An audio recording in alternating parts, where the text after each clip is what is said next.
एक बंजारण गांव के बाहर अपनी सखियों संग कुएं पर पानी भर रही थी। तभी वहां से घोड़े पर सवार एक रईस बंजारा गुजरा। चिलचिलाती धूप और लंबे सफर के कारण उसे प्यास लगी हुई थी। जब उसकी नजर कुएं पर पानी भर रही उन स्त्रियों पर पड़ी तो उसने अपने घोड़े की लगाम खींच दी और पानी पीने के इरादे से उसने उस बंजारन को पानी पिलाने को कहा। बंजारन ने बिना उसकी तरफ देखे बाल्टी द्वारा कुएं से पानी निकाला और उसे पिला दिया। पानी पिलाते समय भी शर्म और हया से उसकी नजर नीची ही थी। पानी पीने के लिए आया बंजारा भी उसके इस व्यवहार पर गौर कर रहा था। एक तो बंजारन का रूप रंग इतना सुंदर था, दूसरा एक गैर मर्द के सामने उसकी शर्म और हया देख बंजारे को वो लड़की पहली नजर में ही भा गई। अथाह सौंदर्य की मालकिन होने पर भी लड़की में जरा सा भी घमंड नहीं था और ऊपर से उसका अच्छा चरित्र और मर्यादापूर्ण व्यवहार बंजारे के दिल में घर कर गया। सोचा, अगर इतनी गुणी लड़की से मेरा विवाह हो जाए तो मेरा जीवन तो धन्य हो जाएगा। इसी सोच के साथ जब वे लड़कियां पानी लेकर घर जाने लगी तो बंजारा अपने घोड़े की रफ्तार को बिल्कुल धीमा कर उनके पीछे पीछे हो लिया। वो उस नवयुवती के बारे में और अधिक जानने की चाहत में था। कुछ ही देर में वो बंजारन एक साधारण से दिखने वाले घर के अंदर प्रवेश कर गई। रईस बंजारे ने भी अपने घोड़े को उनके घर के आगे रोक दिया और घोड़े से उतरकर दरवाजे के समीप जाकर आवाज लगाई। अगले ही क्षण एक अधेड़ उम्र का व्यक्ति चेहरे पर सवालिया भाव लिए उसके सामने खड़ा था। अब रईस बंजारे को घर के अंदर जाने का कुछ तो बहाना करना था, सो उसने उस अधेड़ व्यक्ति से कहा, श्रीमान, मुझे बहुत अधिक प्यास लगी है, पानी पिला दो तो बड़ा धर्म होगा। रईस बंजारे की बात सुन लड़की का पिता उसे अपने घर के अंदर आने के लिए आमंत्रित करता है और अपनी बेटी को आवाज लगाते हुए पानी लाने को कहता है।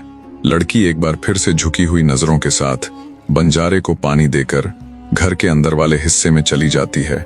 उसके जाने के बाद रईस बंजारे ने उसके पिता से पूछा, ये आप ही की लड़की थी क्या? राहगीर की बात सुन बंजारे ने हाँ में सिर हिलाया। आगे रईस बंजारा बोला, महानुभाव, ये ब्याही हुई है या कुंवारी? लड़की का पिता बोला, जी अब तक तो कुंवारी ही है। लड़की के पिता की बात सुन रईस बंजारे के दिल में मारे खुशी के ढोल नगाड़े बजने लगे, पर उसने बाहर से थोड़ा हैरान होने का नाटक किया और बोला, हे महानुभाव, अगर बुरा ना मानो तो क्या मैं ये जान सकता हूँ कि आपने अपनी बेटी का विवाह अब तक क्यों नहीं किया? राहगीर की बात सुन लड़की के पिता ने एक बार ऊपर से नीचे तक उस रईस बंजारे को देखा और बोला, किसी शाही खानदान में इसे ब्याहने की मेरी हैसियत नहीं है। बड़े घराने अनुसार मैं अपनी लड़की को उतना दान दहेज देने में सक्षम नहीं हूँ और गरीब घर में ना ब्याहने का कारण है मेरी लड़की के गुण। वो न केवल एक अच्छे चरित्र वाली लड़की है बल्कि पूरी समझदार और पढ़ी लिखी है। मैं नहीं चाहता कि मेरी इतनी काबिल बेटी किसी गरीब घर में जाए और गरीबी का जीवन व्यतीत करे। लड़की के पिता की बात सुन रईस बंजारा बोला, अगर आपको कोई आपत्ति ना हो तो आप अपनी लड़की मुझे दे दीजिए, अर्थात मेरे साथ इसका विवाह कर दीजिए। मैं झोली फैलाकर आपसे आपकी लड़की मांग रहा हूँ। रईस बंजारे की बात सुन लड़की का पिता बोला, भाई नहीं, तुम्हारे पहनावे और बाहर खड़े घोड़े से ये साफ मालूम हो रहा है कि तुम किसी ऊंचे घराने से ताल्लुक रखते हो।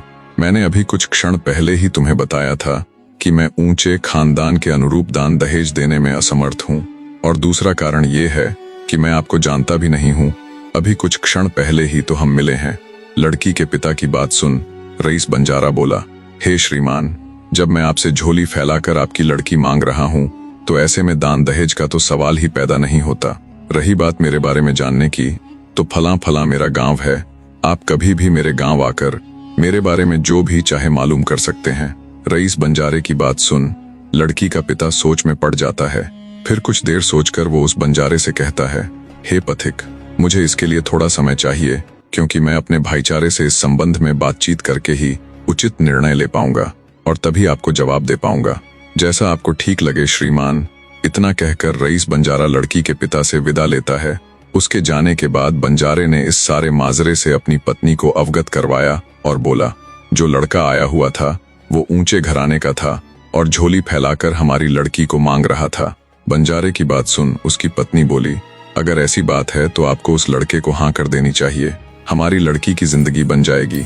पत्नी की बात सुन बंजारा बोला, नहीं भाग्यवान, वो लड़का किसी ऊंचे घराने का था।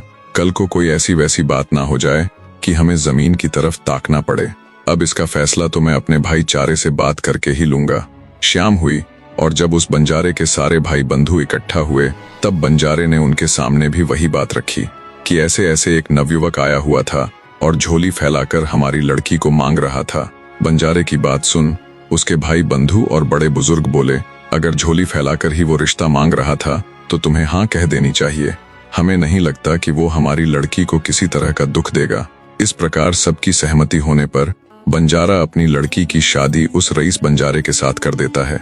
शादी के बाद जब बंजारा अपनी नवविवाहिता पत्नी को लेकर चला तो चलते चलते शाम का समय हो गया। उस समय एक स्थान से दूसरे स्थान पर जाने में कई कई दिन का समय लग जाता था। तो शाम होने पर जंगल में उचित सी जगह देखकर बंजारा अपनी पत्नी के साथ पड़ाव डाल लेता है। उसी जंगल में एक गांव का देहाती सा नवयुवक अपनी बकरियां चरा रहा था। वहां पास में ही एक तालाब पड़ता था। तो बकरियां चराने वाला वो गडरिया घर ले जाने से पहले अपनी बकरियों को पानी पिलाने के लिए तालाब पर लेकर आता है। बकरियों के साथ साथ वो खुद झुककर उन्हीं की तरह तालाब से पानी पीने लग जाता है। उनसे थोड़ी ही दूरी पर पड़ाव के बाहर बैठा बंजारा और उसकी नवविवाहिता पत्नी ये सब देख रहे थे। गडरिये को बकरियों की तरह पानी पीता देख बंजारा अपनी पत्नी से कहता है, ये देखो इस हरामखोर को, ये बकरी की औलाद है। बंजारे की बात पर बंजारन बोली, नहीं स्वामी, औलाद तो इंसान की ही है। बंजारे ने फिर से वही शब्द दोहराए, नहीं, ये हरामखोर तो बकरी की ही औलाद है। बंजारन बोली, नहीं स्वामी, औलाद तो इंसान की ही है, बस संगत का फर्क है। इस प्रकार बंजारा 3 बार उसे बकरी की औलाद बताता है और बंजारन भी तीनों बार उसे इंसान की औलाद बताती है। अपनी बात को बार बार काटे जाने से बंजारे को अपनी नवविवाहिता पत्नी पर बहुत अधिक गुस्सा आया। गुस्से से लाल पीला होता हुआ बंजारा बोला, हम विवाह के पश्चात अपने घर तक भी नहीं पहुंचे हैं और तुम अभी से मेरी बात को काट रही हो। आगे कैसे मेरा घर बसाओगी? मैं तुमसे रिश्ता तोड़ता हूँ, जहाँ जाना हो जाओ, पर मेरे घर मत आना। अगर तुम मेरे घर पर दिख गई तो याद रखना मेरी तलवार और तुम्हारा सिर होगा। आखिरकार रहीश बंजारा अपनी औकात दिखा देता है और अपनी नवविवाहिता पत्नी यानी बंजारन को वही छोड़कर घोड़े पर सवार हुआ और वहां से चलता बना। बेचारी बंजारी के ऊपर तो जैसे दुखों का पहाड़ टूट पड़ा था। सब कुछ इतना जल्द हुआ, वो हैरान थी कि उसके साथ ये आखिर हुआ तो हुआ क्या। बंजारन का रुदन फूट पड़ता है। उसके दर्दनाक रुदन का स्वर जब उस बकरियां चराने वाले लड़के ने सुना तो वो हैरानी से उसके पास आया और उसके रोने का कारण पूछा। बंजारन ने मन ही मन विचार किया कि वो अब अपने पिता के घर लौटकर नहीं जाएगी, और जाती भी तो किस मुंह से और क्या बताती अपने घर और गांव वालों को। उस बकरी चराने वाले भोले लड़के ने हैरानी के साथ एक बार फिर बंजारन से रोने का कारण पूछा। दरअसल जब वो अपनी बकरियों के साथ उनकी तरह पानी पीने में मग्न था तब उस बेचारे को नहीं मालूम था कि उससे कुछ ही दूरी पर बंजारन अपने पति के साथ उसके बारे में ही बात कर रही थी।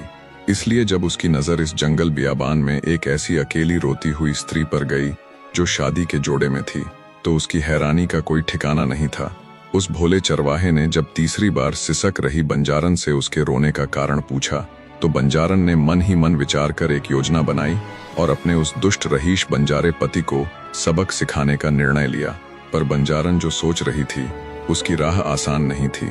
आखिरकार उसने बहते नेत्रों के साथ अपनी चुप्पी तोड़ी और उस भोले चरवाहे से बोली, आज के दिन ही मेरा विवाह एक धोखेबाज और घमंडी व्यक्ति से हुआ था जो अपने अहंकार के चलते उस अकेली को यहाँ जंगल में छोड़कर चला गया।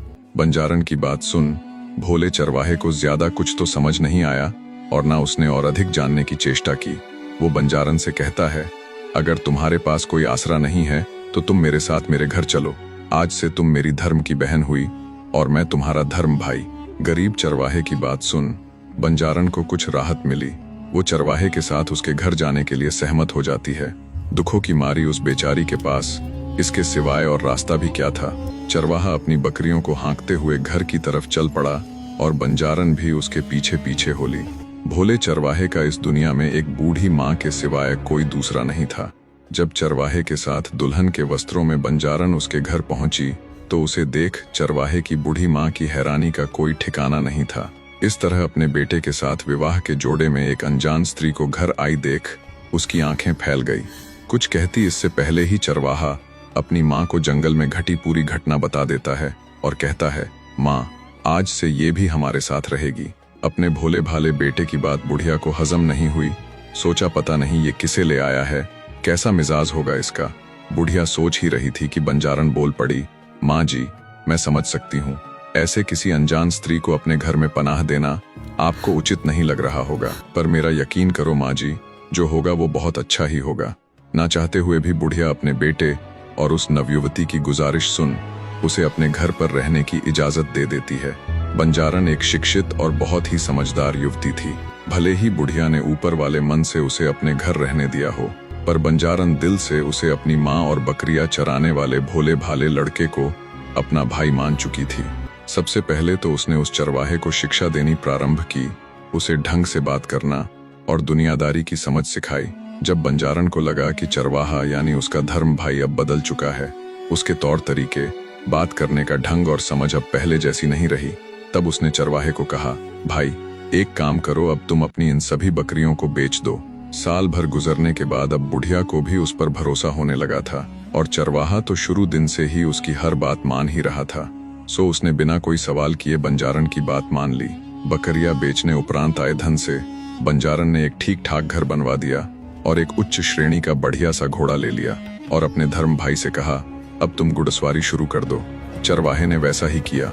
जब 2-3 महीनों में उसे अच्छे से घुड़सवारी करनी आ गई, तब बंजारन अपने धर्म भाई से बोली, भाई अब तुम राजा की कचहरी अर्थात दरबार में जाना शुरू कर दो और वहां जो भी बात हो, राजा की जो भी समस्या हो, या तो लिख लेना या अच्छे से याद कर लेना और आकर मुझे बताना। चरवाहे ने ऐसा ही किया।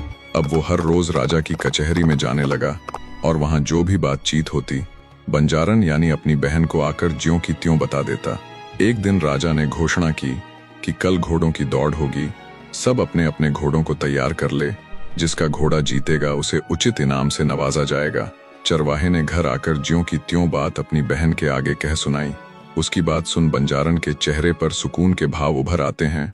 फिर कुछ सोचते हुए वो अपने भाई से बोली, ये तो बड़ी अच्छी खबर है, तुम भी अपने घोड़े को तैयार कर लो।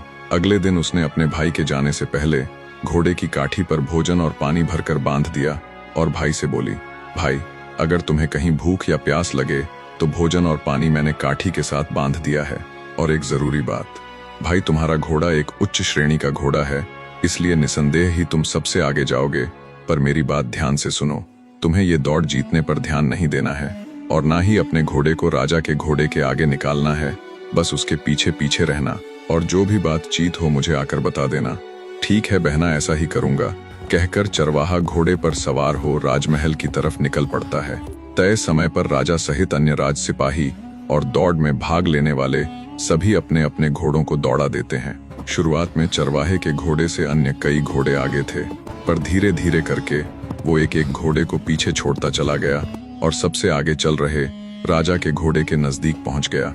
पर उसने अपनी बहन के कहे अनुसार अपने घोड़े को राजा के घोड़े से आगे नहीं निकाला और बिल्कुल उसके पीछे पीछे चलता रहा। चलते चलते राजा और चरवाहे ने अन्य घुड़सवारों को इतनी पीछे छोड़ दिया था कि अब दूर दूर तक भी उनका कोई अता पता नहीं था। राजा अपने अहंकार में इतना चूर था कि उसे पता ही नहीं चला कि वो किस दिशा में और कितनी दूर आ पहुंचा है। बहुत देर तक पूरे जोश के साथ घंटों की दौड़ के बाद थका हुआ राजा अपने घोड़े को एक पेड़ की छाया में रोक देता है। उसके पीछे पीछे चल रहा चरवाहा भी अपने घोड़े की लगाम खींच देता है। राजा घोड़े से उतर पेड़ की छाया में बैठा बुरे तरीके से हाँफ रहा था।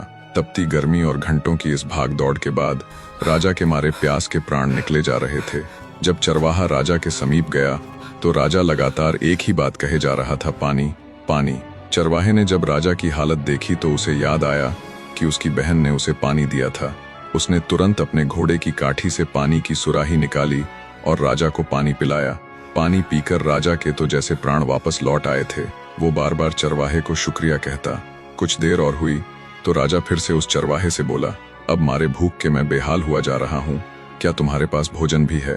राजा की बात सुन चरवाहा बोला, जी महाराज, अवश्य ही मेरे पास भोजन भी है। वो तुरंत फिर से घोड़े के पास गया और उसकी काठी से बंधा हुआ भोजन भी उतार लाया। भूख के मारे बेहाल राजा ने जल्दी जल्दी भोजन ग्रहण किया।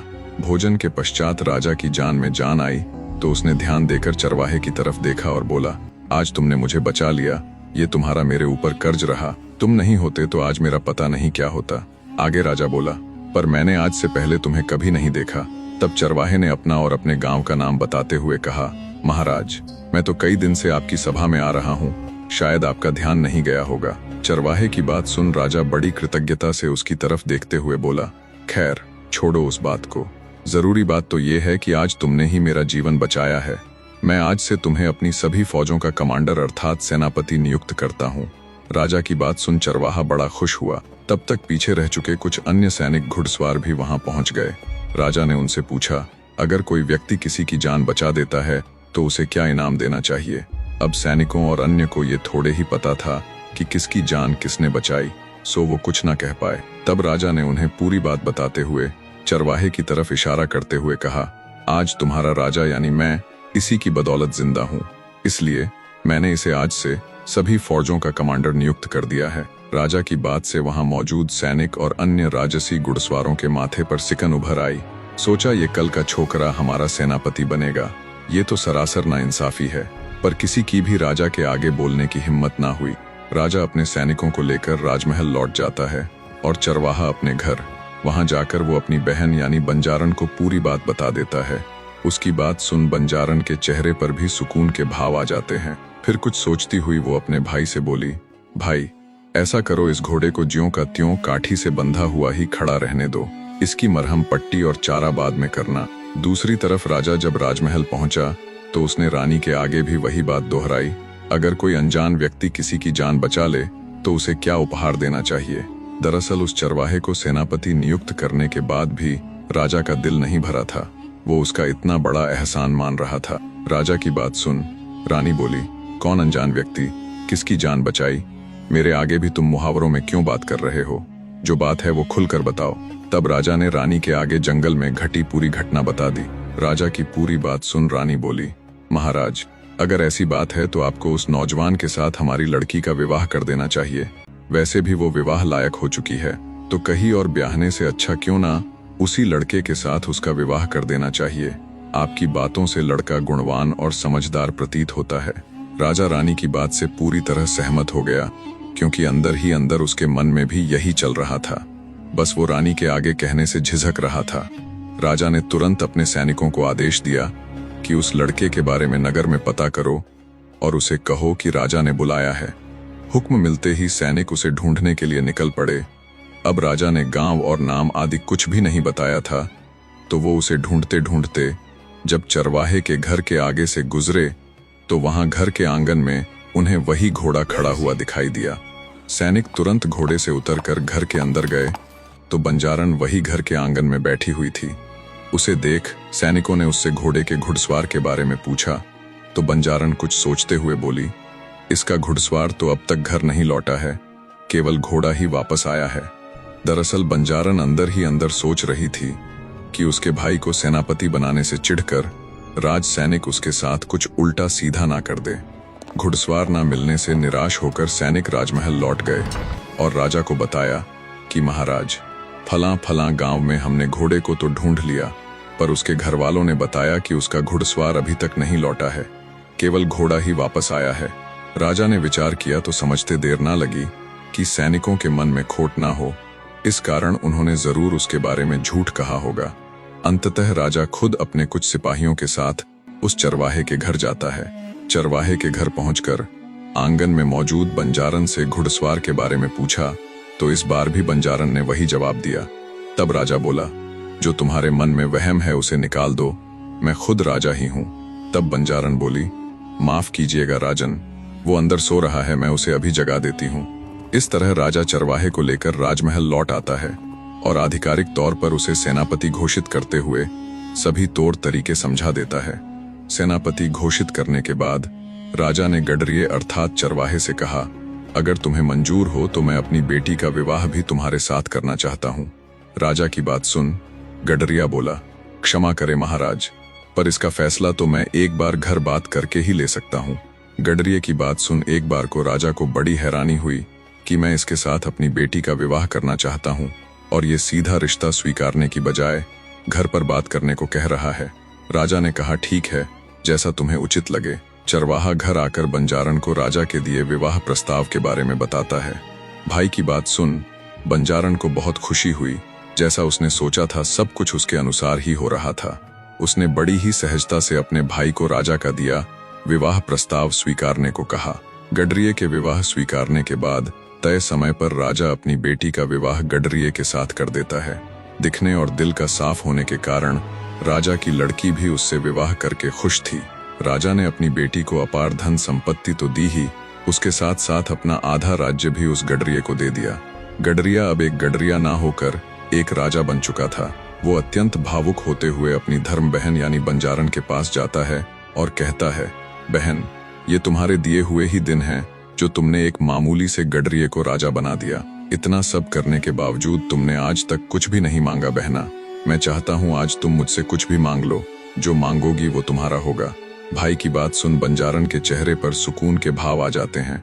फिर वो कुछ सोचते हुए अपने भाई से कहती है, भाई, अब चूंकि तुम एक राजा हो तो मैं चाहती हूँ तुम राज्य प्रवेश करने वालों से चुंगी यानी कर के लिए अपने किसी खास व्यक्ति को लगाओ, और जब भी फलां फलां नाम का बंजारा वहां आए तो उसे कैद कर लेना। बंजारन की बात सुन नया राजा बोला, ऐसा ही होगा बहना। कुछ समय गुजरा और एक दिन बंजारा राज्य की सीमा से गुजरा तो उसका नाम पता पूछते ही राजा के आदेश अनुसार उसे तुरंत पकड़कर कारागृह में डाल दिया। रहीश बंजारा चीखता चिल्लाता रहा कि मेरा कसूर तो बताओ। उसके बार बार पूछने पर राज सैनिक बस इतना ही कह पाए कि राजा का आदेश है और हम सब केवल उनके आदेश का पालन कर रहे हैं, इससे ज्यादा हमें कुछ नहीं पता।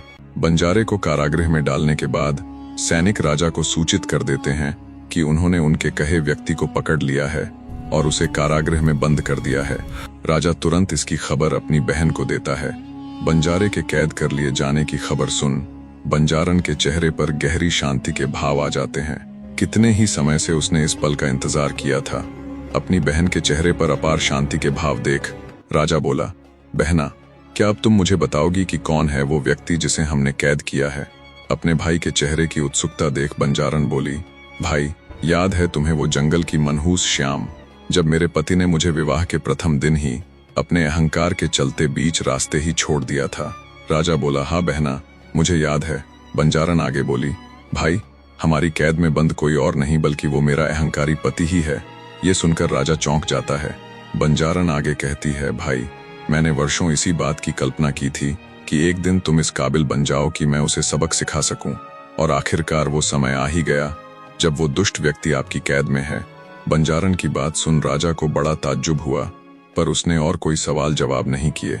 बंजारन ने भी अब तक अपने भाई को उसके और बंजारे के बीच हुई कलह के बारे में नहीं बताया। 3-4 दिन गुजर जाने के बाद बंजारन अपने भाई से कहती है, भाई, मेरे साथ कैद खाने चलो, मैं उससे मिलना चाहती हूँ। चलने से पहले बंजारन ने फिर से वही वस्त्र धारण कर लिए जो उसने अपने विवाह और बंजारे से अलग होने वाले दिन पहने हुए थे। दोनों भाई बहन कारागृह की ओर चल पड़ते हैं। दूसरी तरफ 4 दिन से जेल में बंद बंजारा अत्यंत दुखी हो चुका था। अंधेरे में एक कोने में बेड़ियों से जकड़ा, मैला कुचैला और टूटा हुआ वो बस इन्हीं विचारों की उधेड़बुन में खोया हुआ था कि उसने आखिर ऐसा क्या गुनाह कर दिया जो राजा ने उसे इस तरह अपना बंदी बनाकर रखा हुआ है। वो ये सोच ही रहा था कि बंजारन अपने भाई संग कैद खाने में प्रवेश करती है। जैसे ही वे अंदर प्रवेश करते हैं तो बंजारन का इशारा पाकर राजा सिपाहियों को उसे खोलने के लिए कहता है। सिपाही बंजारे की बेड़ियां खोल देता है। बेड़ियां खुलने के बाद जब बंजारा सामने देखता है तो भव्य वस्त्रों में एक राजा और उसके बगल में खड़ी बंजारन को देखकर वो चौंक जाता है।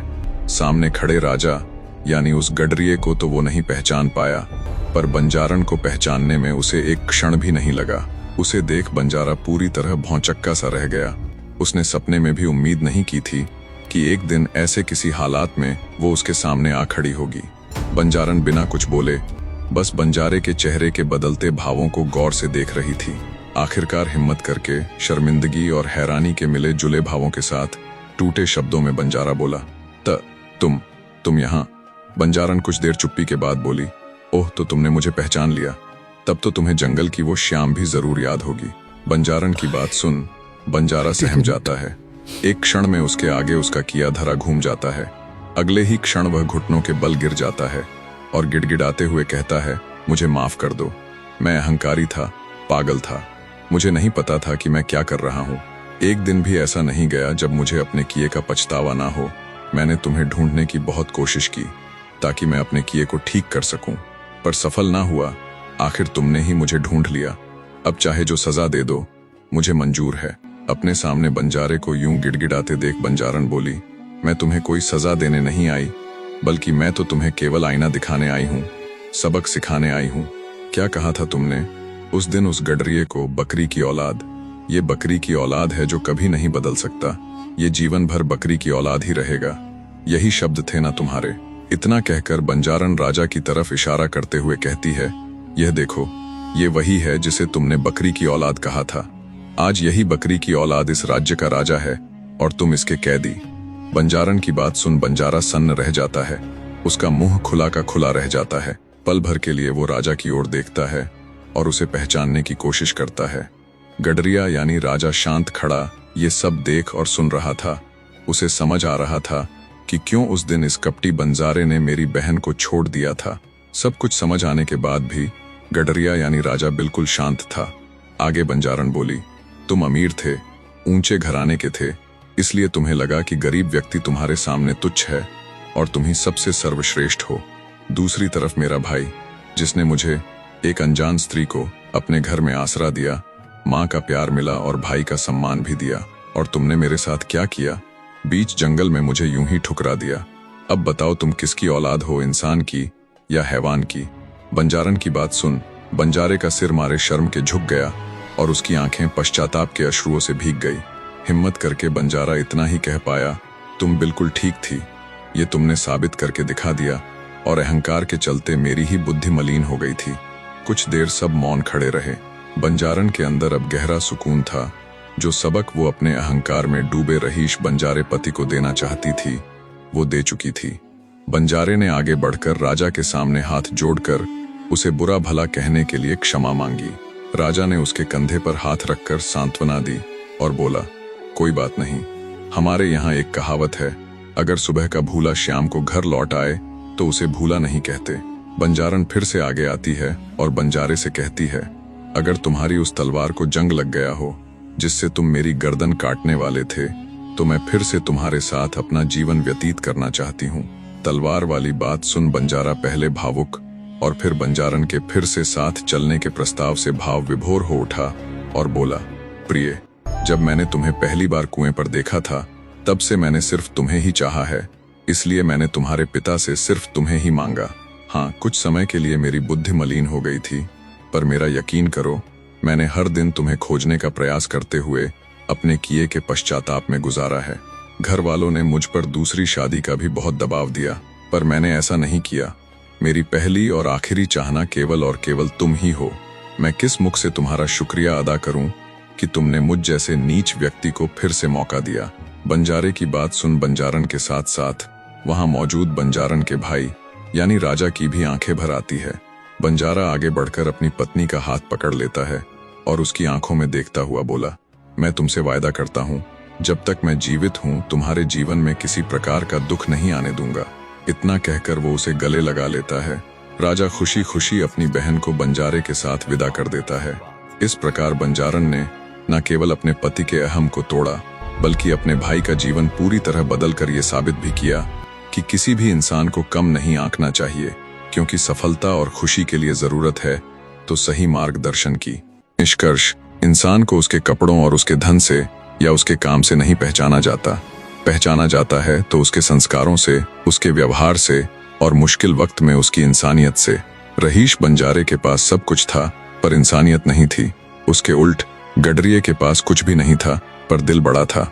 और बंजारन ने साबित कर दिया कि एक स्त्री सिर्फ दर्द सहन नहीं करती, वह दर्द को अपनी ताकत बनाकर उन लोगों को सबक सिखा सकती है जो उसे कमजोर समझते हैं।